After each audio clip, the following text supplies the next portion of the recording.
마음 따뜻한 5월, 건강하고 행복하세요. 라디오 서울이 함께합니다.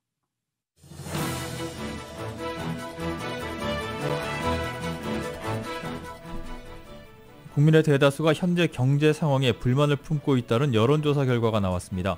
바이든 대통령의 경제 정책에 대해서는 10명 가운데 3명만이 긍정평가를 했습니다.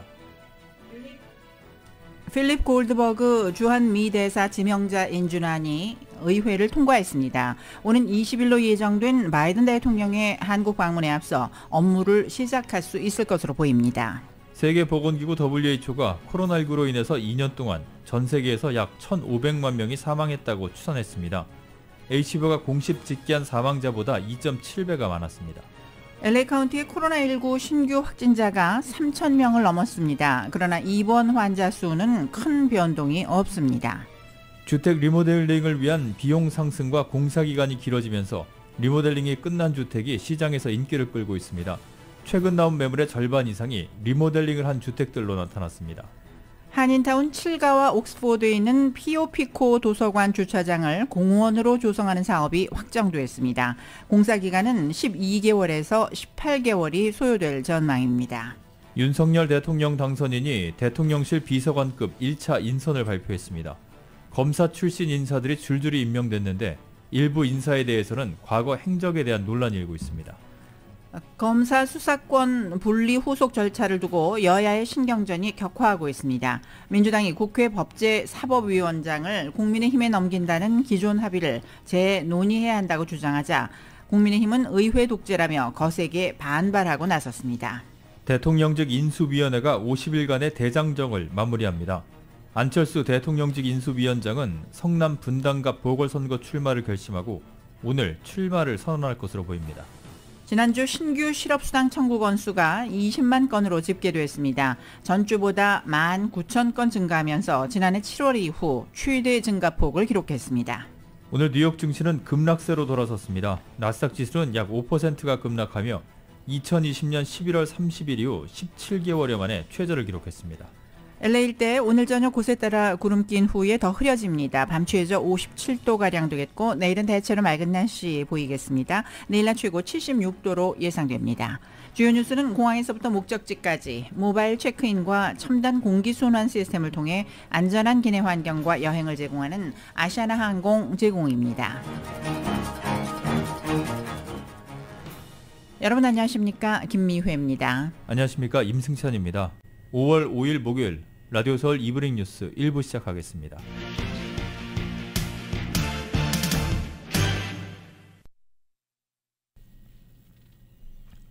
국민의 대다수가 현재 경제 상황에 불만을 품고 있다는 여론조사 결과가 나왔습니다. CNN은 지난달 28일부터 이달 1일까지 전국의 성인 1,000여 명을 대상으로 조사한 결과 응답자의 23%만이 경제가 어느 정도 좋다고 대답했다고 전했습니다. 이는 지난해 12월 같은 조사 당시 37%가 긍정 답변을 한 것에 비해 크게 낮아진 수치입니다. 지난 4월에는 같은 응답이 54%에 달했습니다. 또 응답자의 89%는 경제에 대해 나쁜 뉴스를 들었다고 했고 좋은 뉴스를 들었다는 답변은 23%에 불과했습니다. 조 바이든 대통령의 경제 정책에 대해서는 34%만이 긍정평가를 했고 국정 전반 지지율은 41%였습니다. 조 바이든 대통령이 젠 사키 백악관 대변인의 후임으로 카린 장 피에르 수석 부대변인을 승진 임명했습니다. 이에 따라 사상 처음으로 흑인 여성이 미국 대통령의 입이 되었습니다. 바이든 대통령은 오늘 성명을 통해 카린은 이 어려운 일에 필요한 경험과 능력과 성실성을 쏟아붓는다며 미국을 위해 바이든 정부가 하는 일에 대해 소통하는 것을 이끌 것이라고 밝혔습니다.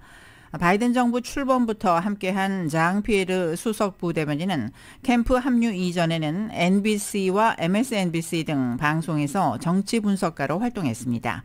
오는 13일 공식적으로 물러날 예정인 사키 대변인은 발표 직후 트위터를 통해 그녀는 백악관 대변인에 오르는 첫 흑인 여성이자 공개적인 성소수자라며 많은 이들에게 목소리를 낼 것이고 많은 이가 큰 꿈을 꾸게 할 것이라고 소개했습니다. 앞서 지난달 인터넷 매체 악시오스 등은 사키 대변인이 공직을 떠나 MSNBC와 계약하고 방송인으로 변신하는 방안을 검토 중이라고 보도했습니다. 필립 골드버그 주한 미국 대사 지명자 인준안이 의회를 통과했습니다. 상원은 오늘 본회의를 열어서 골드버그 대사의 인준안을 만장일치로 가결 처리했습니다. 이로써 골드버그 대사 지명자는 의회 인준 절차를 모두 마쳤습니다. 조만간 바이든 대통령으로부터 공식 임명을 받으면 곧바로 한국으로 부임해 오는 20일로 예정된 바이든 대통령의 한국 방문에 앞서 업무를 시작할 수 있을 것으로 보입니다. 골드버그 지명자는 지난 2월 11일 바이든 대통령으로부터 주한 미국 대사 후보로 지명을 받았고 지난달 7일 상원 외교위에 인사청문회를 거쳤습니다. 골드버그 지명자는 정통 외교관 출신으로 지난 2019년부터 현재까지 콜롬비아 대사를 맡고 있고 이에 앞서 칠레 그리고 쿠바의 대사 대행, 볼리비아와 필리핀 대사를 역임했습니다. 젠사키 백악관 대변인이 오늘 조 바이든 대통령이 한국과 일본을 방문해서 동맹의 안보에 대해 더 강한 약속을 할 것이라고 밝혔습니다. 사키 대변인은 오늘 브리핑에서 바이든 대통령은 한국과 일본을 방문해 새로 취임한 윤석열 당선인 기시다 후미오 일본 총리와 회담한다며 정상들은 안보 동맹 심화를 비롯해 경제관계 강화, 코로나19 대응을 비롯한 공동의 도전 과제에 대해 논의할 것이라고 말했습니다. 이어 다수의 대륙간 탄도미사일 발사를 비롯해 북한의 지속적인 영내 불안전 행위와 관련해 바이든 대통령은 한국과 일본의 안보에 대한 우리의 약속을 분명히 할 것이라며 확장 억지 약속은 강철 같다는 것을 포함해 더 큰 약속을 할 것이라고 강조했습니다. 태평양 섬나라인 피지의 사법당국이 러시아 신흥재벌인 올리가르이 소유의 대형 호화 요트를 압류했다고 법무부가 오늘 밝혔습니다. 이번 조치는 미국이 우크라이나를 침공한 러시아를 경제적으로 압박하기 위해 블라디미르 푸틴 대통령의 측근 그룹으로 러시아 체제의 자금줄 역할을 하는 올리가르히에 대한 제재를 강화하고 나선 가운데 이뤄졌습니다. 피지 당국은 워싱턴 DC 지방법원에서 압수영장이 발부된 뒤 법무부가 영장 집행을 요구하자 이번 주 초 3억 2,500만 달러의 길이 106m의 대형 요트인 아마데아호를 압류했습니다. 법무부는 아마데아호가 자금 세탁 등 미국 법을 위반했을 믿을 만한 근거가 있어서 몰수될 수도 있다고 설명했습니다. 또 이 요트는 푸틴 대통령의 측근 술레이만 게리모프의 소유라고 전했습니다. 러시아군이 우크라이나 동부 전선에 전력을 집중하고 있지만 우크라이나군의 강력한 저항에 직면해 사실상 진격이 멈췄다고 워싱턴 포스트가 보도했습니다.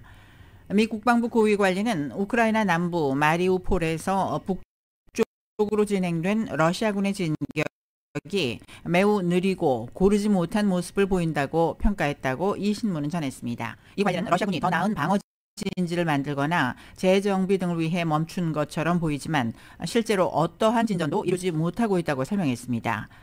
띵크탱크인 전쟁연구소도 러시아군이 동부 지역에서 우크라이나군에 여러 차례 공격을 시도했지만 실패로 돌아갔다고 전했습니다.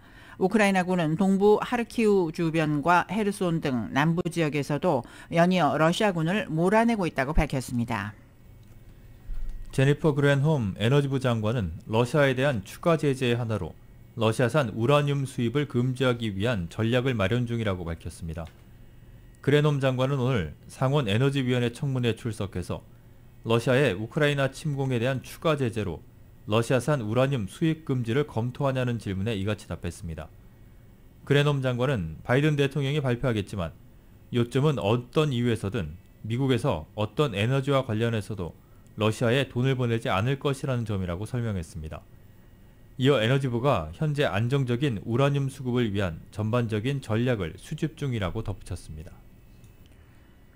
로이드 오스틴 국방장관은 서욱 한국 국방부 장관과의 통화에서 북한의 탄도미사일 발사를 규탄하고 확장 억지를 포함해 한국에 대한 철통 같은 안보 약속을 재확인했다고 미 국방부가 밝혔습니다.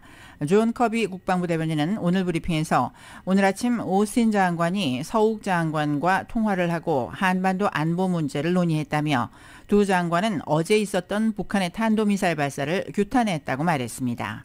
커비 대변인은 또 이는 한반도와 인도 태평양 지역의 평화와 안정을 위협하는 것이라며 두 장관은 한미 동맹의 억지 방위 태세 강화에 긴밀히 협력하기로 약속했다고 설명했습니다. 오스틴 장관은 또 확장 억지를 위해 미국의 모든 군사 역량을 동원해 한국을 지킬 것이라는 미국의 철통 같은 약속을 재확인했다고 커비 대변인은 전했습니다. 국무부는 북한의 잇따른 탄도미사일 도발이 이를 금지한 유엔에 대한 모욕이라며 국제사회가 도발을 용인하지 않고 상응해서 대응하겠다는 신호를 보내야 한다고 밝혔습니다. 네드 프라이스 국무부 대변인은 오늘 브리핑에서 유엔 안전보장이사회가 추진 중인 대북 추가 제재 결의안이 통과되지 않으면 어떻게 되느냐는 취지의 질문에 이같이 답을 했습니다. 프라이스 대변인은 결의안은 우리가 전 세계 동맹과 파트너들과 논의하고 있는 것으로 먼저 인도태평양 지역의 조약 동맹들과 이런 논의를 하고 있다고 설명했습니다. 또 상임이사국 5개국을 포함한 유엔 안보리는 과거 1년의 결의안에 서명했다며 그것이 바로 이번 주 북한의 탄도미사일 발사와 최근 대륙간 탄도미사일 발사가 다수의 유엔 안보리 결의안의 모욕인 이유라고 평가했습니다.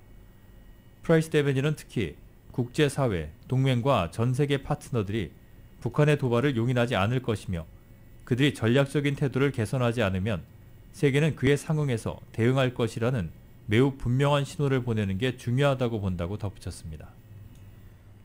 식품의약국인 FDA가 혈전 부작용 위험을 이유로 존슨앤존슨사의 제약부문 자회사 얀센이 만든 코로나19 백신 접종 대상자를 제한하기로 했습니다. AP통신 등에 따르면 오늘 FDA는 얀센 백신 접종자를 알러지 반응 등으로 다른 백신을 맞을 수 없거나 추가 접종이 어려운 성인 등으로 제한한다고 밝혔습니다. 또 파이자나 모더나 등 메신저 리보핵산 백신을 거부하는 성인도 대상에 포함되어 있습니다. FDA는 통상 얀센 백신을 접종하고 2주 내 발생하는 혈소판 감소성 혈전증 위험성에 대한 자료를 다시 살펴본 후 이같이 결정했다고 설명했습니다. 보건당국은 얀센 접종 시 혈전 위험이 드물게 나타나지만 여전히 발생하고는 있는 상황이라고 전했습니다. 전국적으로 올해 3월 18일 기준 60명이 확인됐고 이 중에 9명이 사망했습니다. 세계보건기구 WHO는 코로나19로 인해 2년 동안 전 세계에서 약 1,500만 명이 사망했다고 추산했습니다. 이는 WHO가 집계한 공식 사망자 숫자보다 훨씬 많은 건데 비공식적인 코로나19 사망자와 간접적인 사망자 숫자가 그만큼 많았다는 뜻입니다. KBS가 보도합니다. WHO는 2020년 1월 1일부터 2021년 12월 31일 2년 동안 전 세계에서 코로나19 때문에 사망한 사람이 1,490만 명으로 추산된다고 밝혔습니다. WHO가 공식 집계한 코로나19 사망자는 약 540만 명. 그러나 초과 사망자로 파악한 실제 사망자는 2.7배나 많았다는 겁니다. 세계 인구 약 500명당 1명이 사망했다는 뜻으로 이는 코로나로 확진되지 않은 채 사망한 사람과 의료체계 붕괴로 치료받지 못해 숨진 다른 질병 사망자를 포함했기 때문입니다. Why we focus on excess mortality is because we know the testing data is inconsistent across countries. And we know that there are many people who died before they were tested. 지금까지 가장 많은 코로나 사망자가 집계된 나라는 미국. 그러나 WHO의 이번 조사에 따르면 인도와 러시아, 인도네시아가 더 많은 사망자를 기록했습니다. 특히 인도는 공식 집계보다 10배나 많은 470만 명이 사망한 것으로 파악됐습니다. WHO는 결론적으로 전 세계에서 2년 동안 평상시보다 13% 많은 사망자가 발생한 셈이라고 설명했습니다.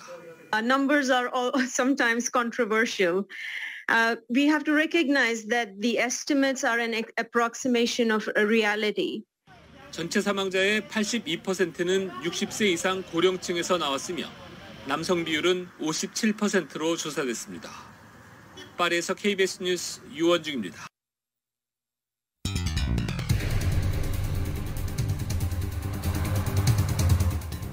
라디오 서울 이브닝 뉴스 1부 이 시간은 LA와 가든그로브 두 곳에서 모시는 금강안경 검안과 1250만 불 교통사고 최고보상 교통사고 전문 천재 변호사 리차드 호프만 주류 언론과 유명 인사들을 감동시킨 미주 판매 1위 카후나 마사지 체어 한인기업의 자랑 카후나 마사지 체어 온오프 PRGR 야마하 폴틴 MU 스포츠 전미국 독점 총판 올림픽 골프 공동 제공으로 함께 하시겠습니다.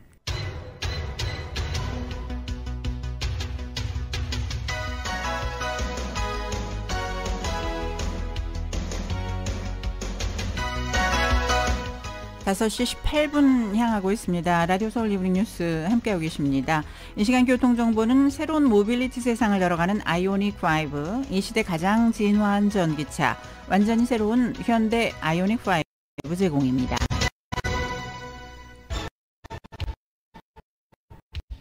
LA 인근의 각 프리웨이 구간들 점점 심한 정체 보이기 시작하고 있습니다. 특히 101번 프리웨이 쌍방면 선셋 블루버드 구간부터 속도가 많이 떨어지고 있습니다. 웨스턴 에비뉴 구간부터는 거의 움직이지 않는 모습 보이고 있는데요.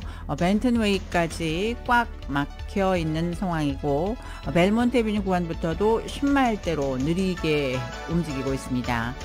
60번 프리웨이 이스트 방면 나우니 로드 구간부터 애틀란틱 블루버드까지, 또 베일 에비뉴 구간부터 산타 애니타 에비뉴까지도 10마일대로 많이 처지고 있는 모습입니다. 이 밖에 교통 위험 신호 켜져 있는 구간들이 있습니다. 405번 프리웨이 노스 방면 체리 에비뉴 구간 조금 전 추돌 사고 발생했습니다. 10번 프리웨이 이스트 방면 거레이 에비뉴 구간에도 사고가 발생했습니다. 이 밖에 605번 프리웨이 사우스 방면과 105번 프리웨이 웨스트 방면이 교차하는 지점 교통위험신호 조금 전부터 켜져 있습니다.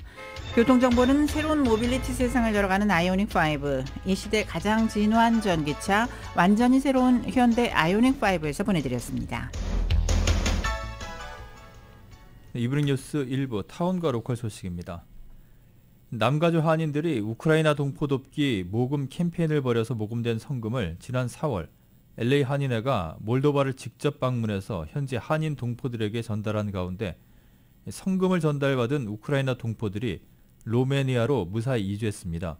또 광주 고려인 마을의 협조로 한국으로의 비자 속과 항공권 등을 지원받아서 오는 5월 11일 18명이 한국으로 떠나게 됐습니다.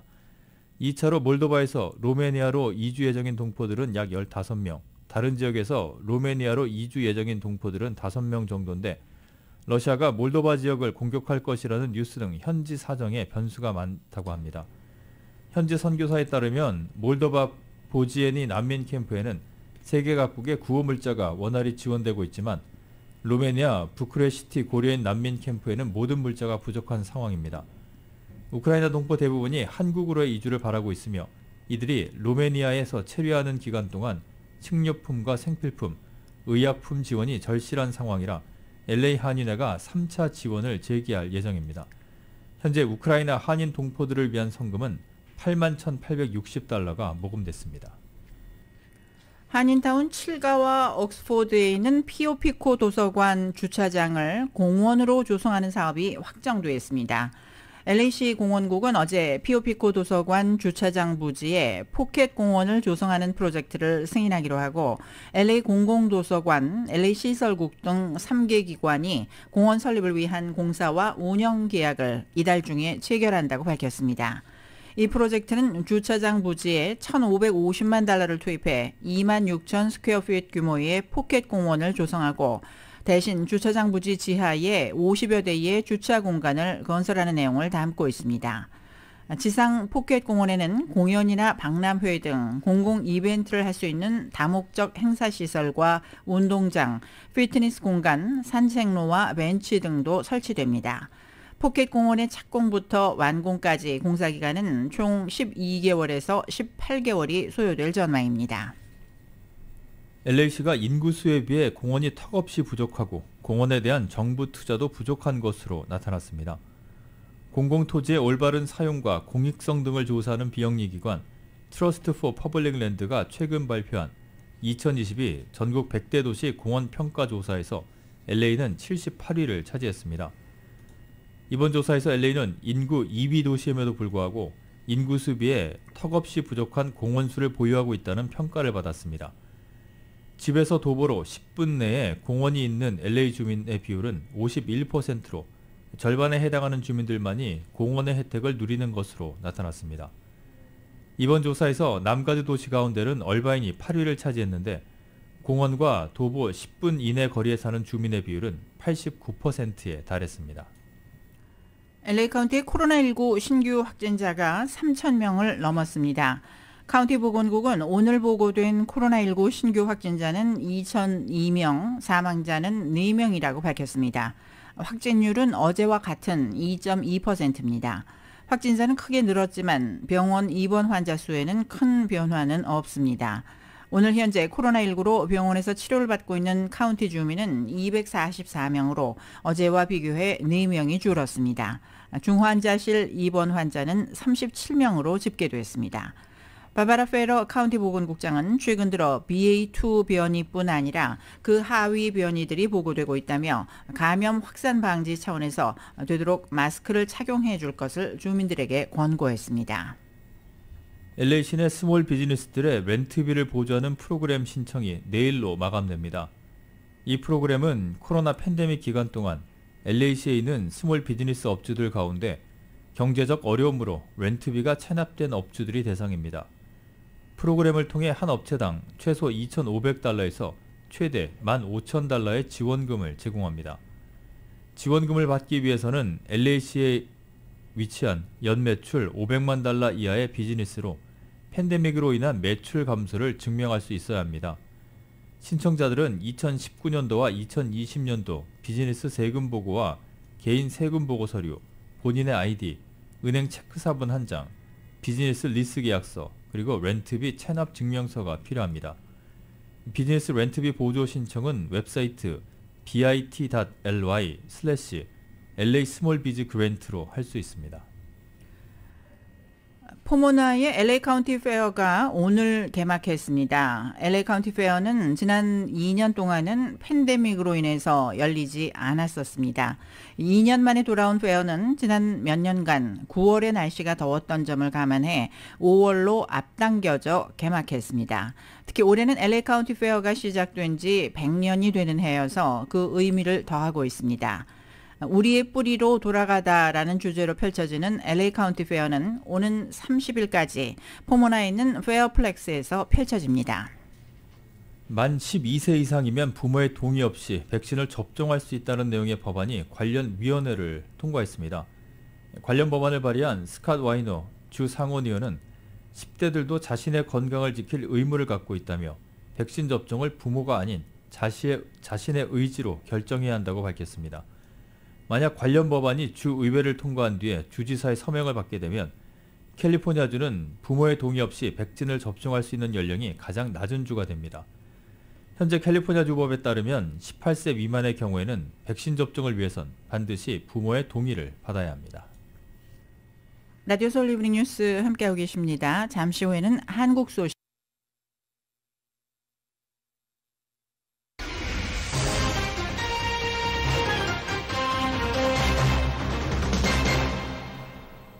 네, 이브닝 뉴스 1부 한국 소식입니다.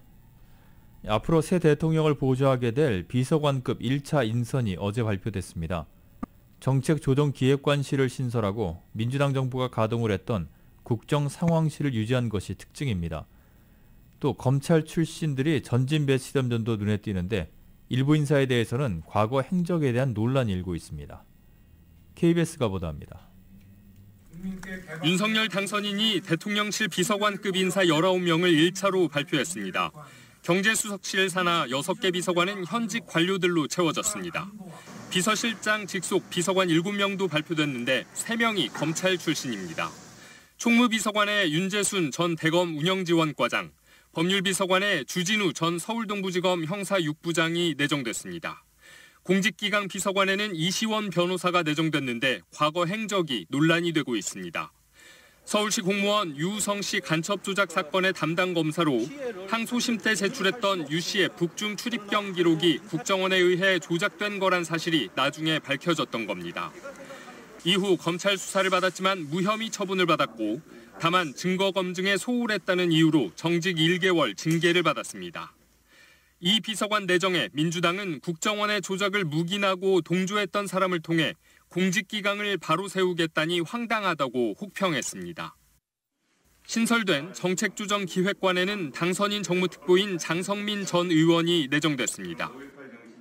장 전 의원은 2013년 진행하던 TV 프로그램에서 한 출연자가 5.18 북한군 개입설을 주장하면서 논란이 일었고 진행자로서 유가족과 관련 단체에 사과를 하기도 했습니다. 기존 방송들이 종편을 그때 타겟으로 삼으면서 억울한 누명을 쓰고 같이 파편을 맞았는데 저는 그런 발언을 한 번도 한 적이 없습니다.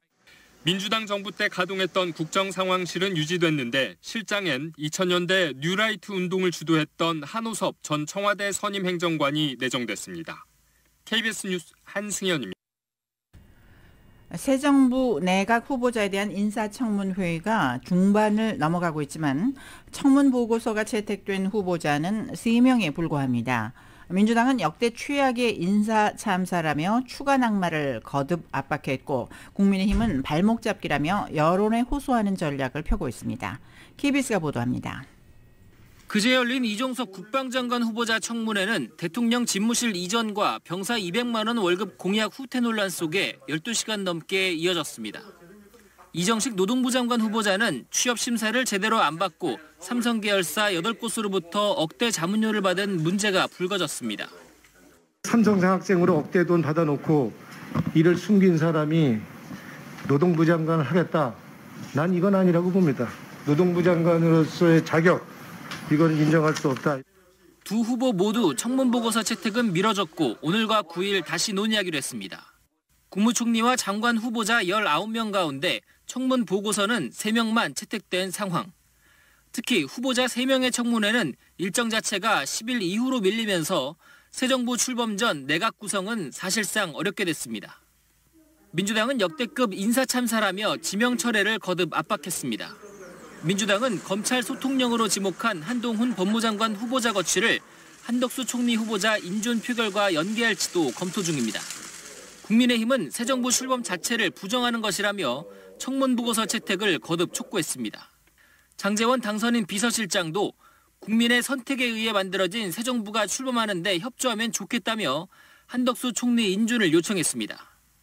오늘 정환근 농림축산식품부 장관 후보자 인사청문회에서는 정 후보자의 농협 사회이사 이력과 자녀 취업 관여 의혹 등을 놓고 여야 공방이 예상됩니다. KBS 뉴스 임종빈입니다.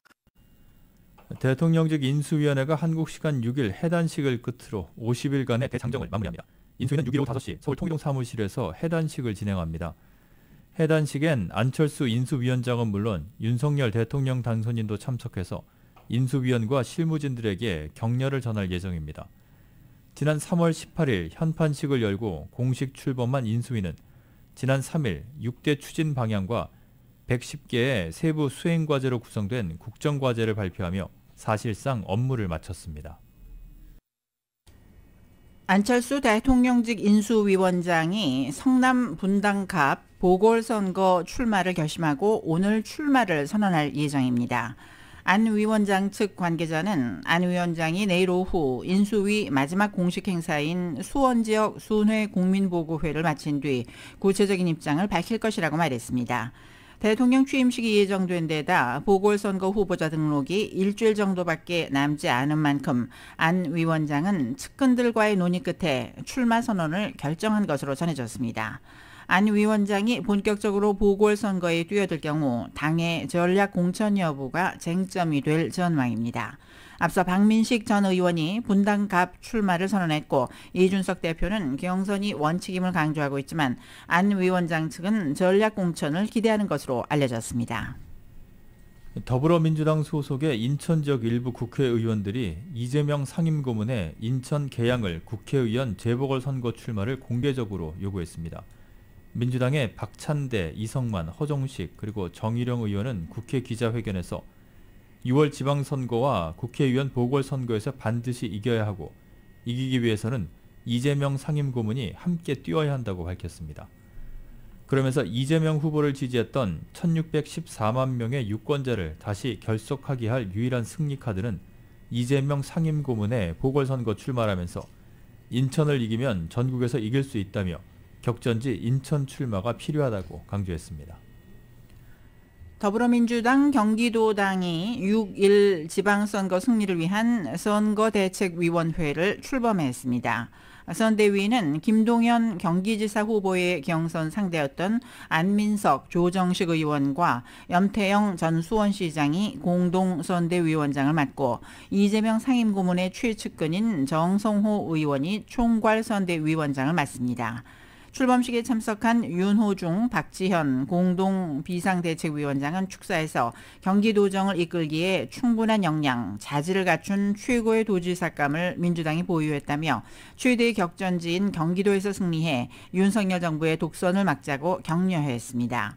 민주당 김동연 경기지사 후보는 선대위, 당원의 힘을 모아 이번 선거에서 반드시 승리해 윤석열 정부의 독주를 막고 다음 총선, 대선 승리 발판을 경기도에서 만들겠다고 다짐했습니다. 검찰 수사 분리, 수사권 분리, 이른바 검수완박 후속 절차를 두고 여야의 신경전이 격화하고 있습니다. 더불어민주당이 후반기 국회 법제사법위원장을 국민의힘에 넘긴다는 기존 합의를 재논의해야 한다고 주장을 하자 국민의힘은 의회 독재라면서 거세게 반발하고 나섰습니다. 자세한 내용 YTN이 보도합니다. 더불어민주당은 후반기 원구성 합의 파기를 예고했습니다. 박홍근 원내대표는 후반기 원구성은 후반기 여야 원내대표들이 논의할 일이지 전임자들이 정할 일이 아니라면서 원점에서 재논의하겠다고 밝혔습니다. 지난해 7월 여야 전임 원내지도부는 박병석 국회의장 중재하에 국회 상임위원장을 교섭단체 의석수 비율에 따라 11대 7로 다시 배분하기로 합의했습니다. 특히 민주당 몫이었던 법제사법위원장은 올해 6월 이후 국민의힘에 넘긴다는 내용도 담겼습니다. 이를 원점으로 돌리겠다는 건 결국 21대 국회 후반기에도 민주당이 법사위원장을 맡아 한국형 FBI, 중대범죄수사청 입법 등 이른바 검수완박 후속 조치를 완수하겠다는 의지로 풀이됩니다. 검수완박 관련 법안인 검찰청법과 형사소송법 개정안이 민주당 주도로 법사위 법안심사 소위에 이어 안건조정위와 전체회의까지 일사천리로 통과했던 만큼 당내에서도 법사위원장을 국민의힘에 넘겨줄 수 없다는 기류가 흐릅니다. 민주당도 그러면 국민의힘이 이제 법사위원장 자리 맞는 걸로 그렇게 알고 있습니다. 일단 그렇게는 알고 있는데 예. 그래도 선뜻 순순히 주기가 조금. 국민의힘은 강하게 반발하고 나섰습니다. 권성동 원내대표는 민주당이 밝힌 후반기 원구성 재논의를 의회 독재로 규정하고 맹비난했습니다. 앞으로 2년 동안 정부와 여당을 길들이겠다는 의도라며 다수당의 힘으로 멋대로 하겠다는 의사표시라고 격양된 반응을 보였습니다. 장제원 대통령 당선인 비서실장도 거대 의석을 앞세워 약속을 파기하면 국민들의 심판을 받을 거라고 경고했습니다. 여야는 중수청 설치 논의를 위한 사법개혁특별위원회 위원 구성을 놓고도 극한 대치를 이어가는 상황.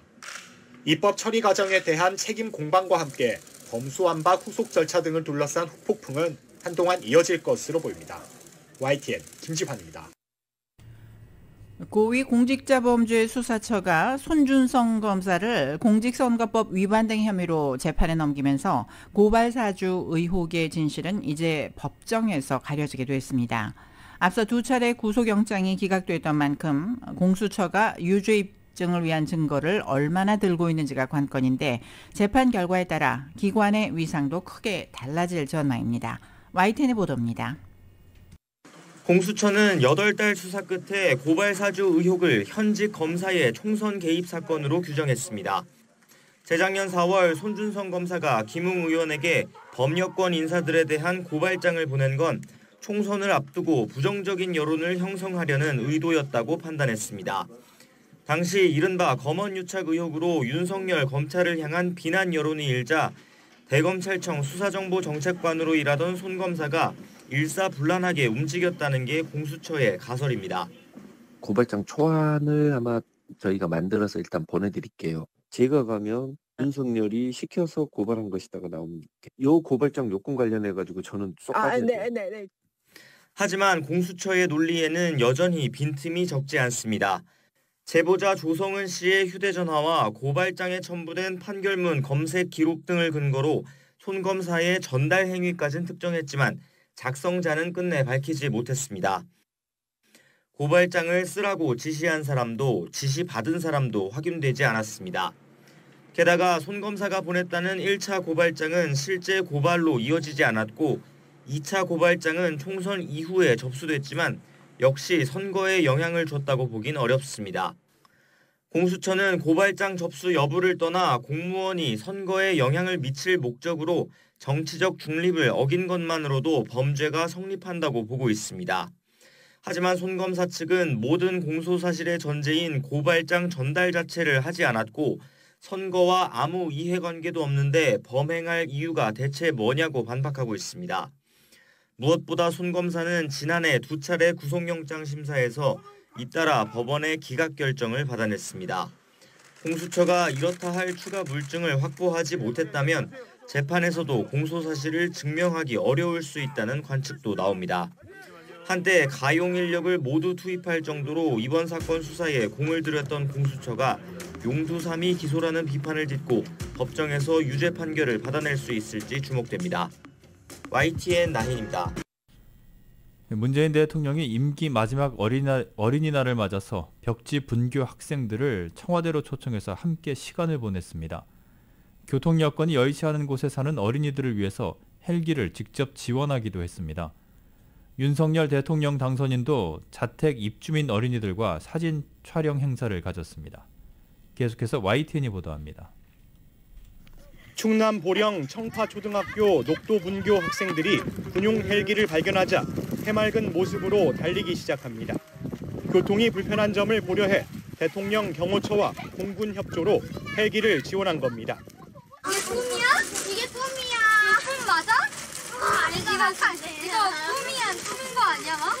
문 대통령이 비대면으로 열린 지난해 어린이날 행사에서 녹도분교와 강원 보성초등학교 학생들을 청와대로 초청하겠다고 했는데 약속을 지키게 됐습니다. 청와대 분관 앞에도 충북 동이초등학교 우산분교, 전북 번암초등학교 동아분교 등 벽지분교 학생들이 도착했습니다. 어린이들은 국방부 군악대와 의장대의 연주에 맞춰 청와대로 입장해 환영 행사를 지켜봤고 대통령 경호 차량에 직접 타보고 사진도 찍으면서 추억을 남겼습니다. 문 대통령과 김정숙 여사는 3년 만에 어린이들을 직접 대면한 데 대해 기쁜 마음을 드러냈습니다. 올해 우리 어린이들은 요 청와대 녹지원에서 어린이날을 보내는 마지막 어린이가 되었어요. 아주 특별한 축이죠. 모자를 거꾸로 쓴 문 대통령과 김 여사는 어린이들과 함께 종이 뒤집기 등 각종 놀이를 즐겼습니다. 또 아동문학계 노벨상으로 불리는 한스 크리스티안 안데르센 상을 받은 이수지 작가의 그림책과 문구류 등을 선물하기도 했습니다.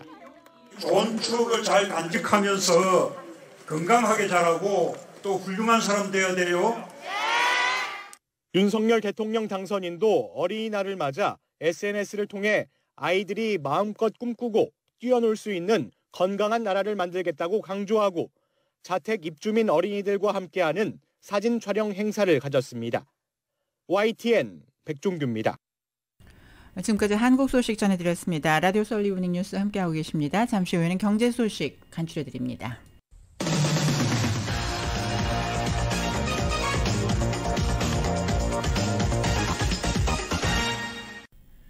네, 이브닝 뉴스 1부 경제 소식입니다. 뉴욕 증시는 하루 만에 급등폭을 모두 반납하고 급락세로 마감했습니다. 금리 인상에 따른 국채금리 오름세, 오펙 플러스가 다음 달에도 같은 증산량을 유지하기로 하면서 국제 유가가 오른 탓으로 분석되고 있습니다. YTN이 보도합니다. 충남 보령 청파초등학교 녹도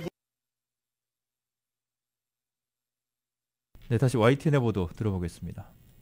미국 연준이 기준금리를 0.5%포인트 인상한 날 뉴욕 증시는 3% 안팎의 급등세로 마감했습니다.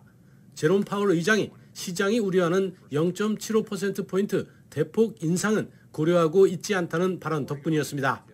급격한 금리 인상이 없다는데 시장이 안심한 겁니다.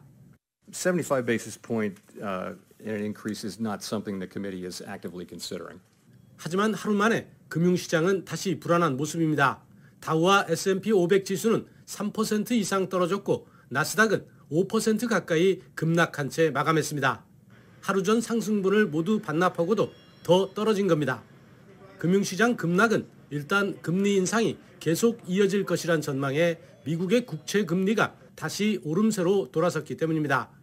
국채 금리의 가파른 상승은 기술주와 성장주의 미래 수익에 타격을 준다는 점에서 주가를 끌어내리는 역할입니다. The market is in enormous amount of uncertainty, and uncertainty is one of the biggest killers of any market. And so the fact that we are uncertain about what inflation is going to do, what the Fed is going to do in reaction to inflation.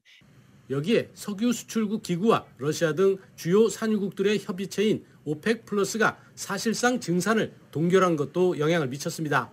미국 등 서방의 증산 요구에도 다음 달 증산을 이번 달과 같은 수준에 합의한 겁니다. 산유국들의 증산이 없는 상황에서 EU가 단계적으로 러시아산 원유의 수입을 금지하면 유가 폭등은 불가피하기 때문입니다. 연준은 기준금리 0.5%포인트 인상을 두어 번 더 시사했습니다. 전문가들은 최근 유가 상황에 연준의 긴축이 계속 이어진다면 주가 상승세는 지속하기 어려울 것으로 보고 있습니다. 워싱턴에서 YTN 강태욱입니다. 연방노동부는 지난주 신규 실업수당 청구 건수가 20만 건으로 집계됐다고 밝혔습니다. 이는 전주보다 청구 건수가 19,000건이 는 것으로 지난해 7월 이후 최대 증가폭입니다.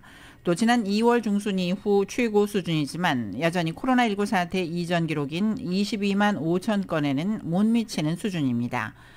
최소 2주 이상 실업수당을 신청하는 계속 실업수당 청구 건수는 19,000건 감소한 138만 건으로 1970년 1월 17일 이후 최저 기록입니다.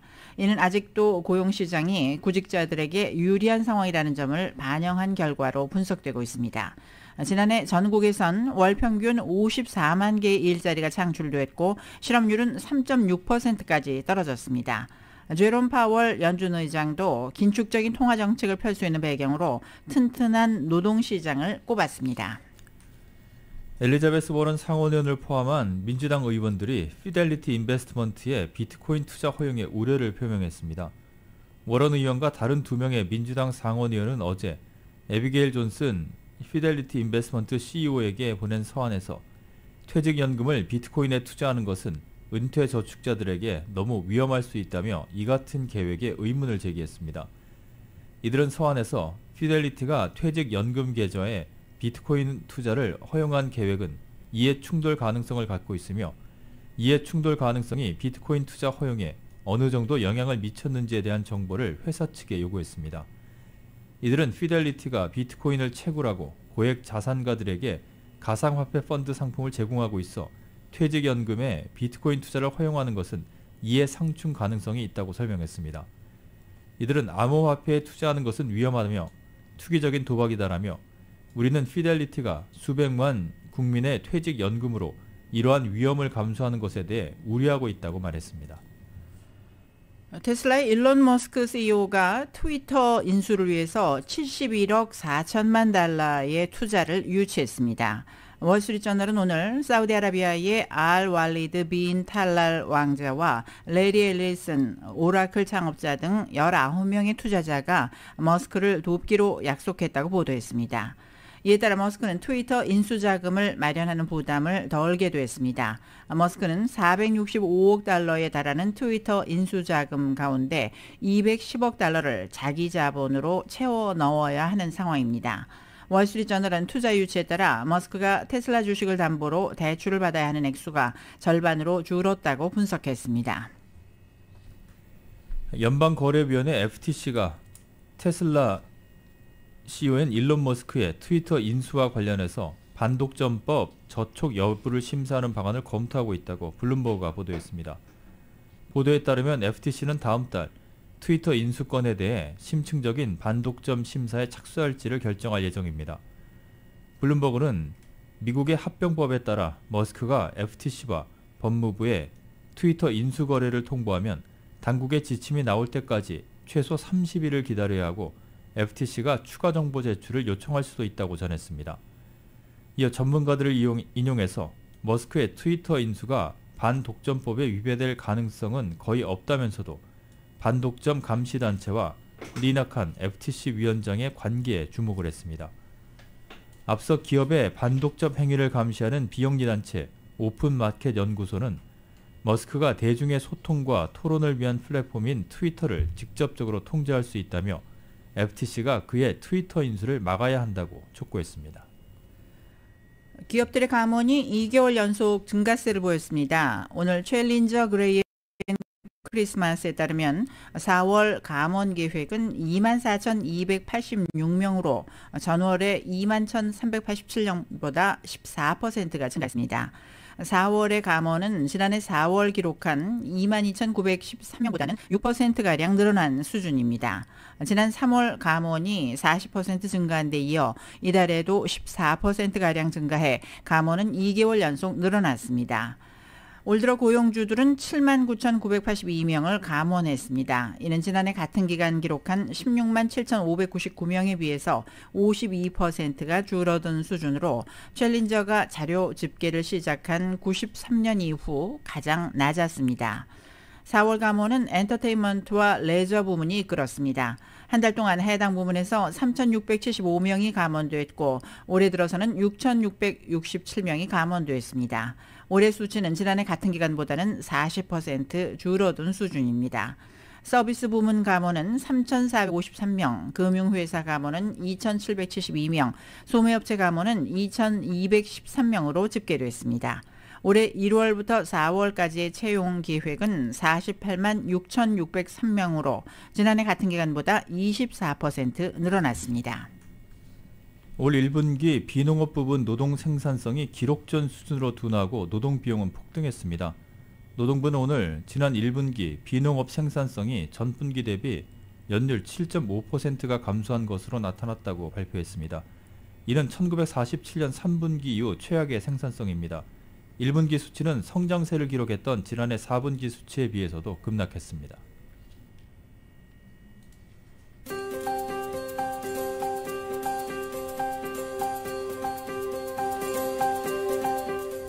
5월 5일 목요일 저녁 라디오 서울 이브닝 뉴스 날씨 전해드립니다. 매운 치킨의 완결판 맥도날드 스파이시 치킨과 너겟을 즐기세요. 맥도날드 제공입니다.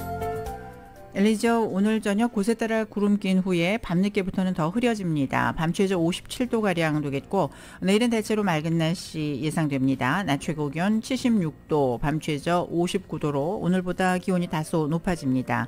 하지만 토요일부터는 낮 기온이 다시 내려가기 시작하면서 토요일 낮 최고 기온 71도, 마더스데이인 일요일 낮 최고 기온은 69도로 기온이 조금씩 내려가겠습니다. 내일 낮 최고 기온 오렌지 카운티 지역 79도, 웰리와 인랜드 엠파이어 86도, 해안 지역은 69도, 산악지대 74도가 되겠습니다. 하와이 호놀룰루 오늘 저녁 흐린 날씨 이어지겠습니다. 바람은 10마일에서 20마일 정도로 불겠고 밤 최저 73도, 내일도 역시 흐리겠습니다. 낮 최고 81도, 밤 최저 73도가량입니다. 한국은 오늘도 예년 기온을 웃도는 낮더위가 이어지겠습니다. 오늘 서울의 한낮 기온은 25도, 광주와 대구는 28도까지 오르겠고 동해안에는 건조특보가 발효 중입니다. 내일은 전국이 대체로 흐리고 오후까지 전국 곳곳에 가끔 비가 내리겠습니다. 날씨는 매운 치킨의 완결판 맥도날드 스파이스 치킨과 너겟을 즐기세요. 맥도날드 제공이었습니다.